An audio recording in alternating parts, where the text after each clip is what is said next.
بسم اللہ الرحمن الرحیم۔ السلام علیکم۔ آج کی ویڈیو میں آپ کو قرض کی ادائیگی کی دعا بتاؤں گا کہ جو ساتھی، جو دوست، جو بہن بھائی قرض کی وجہ سے مشکلات کا شکار ہیں، پریشانیوں کا شکار ہیں، وہ نبی کریم صلی اللہ علیہ وسلم کی بتائی ہوئی اس دعا کو پڑھیں کامل یقین اور ایمان کے ساتھ۔ انشاءاللہ اللہ تعالیٰ ضرور انہیں قرض سے جلد از جلد نجات عطا فرمائے گا۔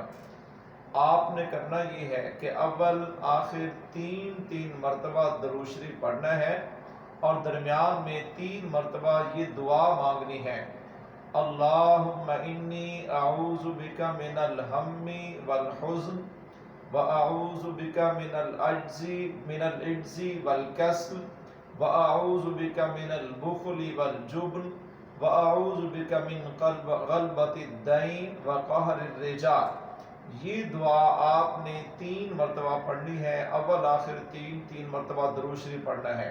اس دعا کا ترجمہ یوں ہے: اے اللہ، میں پناہ چاہتا ہوں غم سے اور حزن سے، یعنی رنج و غم سے، اور پناہ چاہتا ہوں عجز و کسل سے، اور پناہ چاہتا ہوں بخل اور بزدلی سے، اور پناہ چاہتا ہوں کثرت قرض سے اور لوگوں کے غلبہ پا لینے سے۔ تو 3 مرتبہ یہ دعا پڑھیں، اول آخر 3 مرتبہ درود شریف پڑھیں کامل یقین اور ایمان کے ساتھ۔ انشاءاللہ اللہ تعالیٰ ضرور آپ کی مشکل کو حل فرمائے گا۔ السلام علیکم۔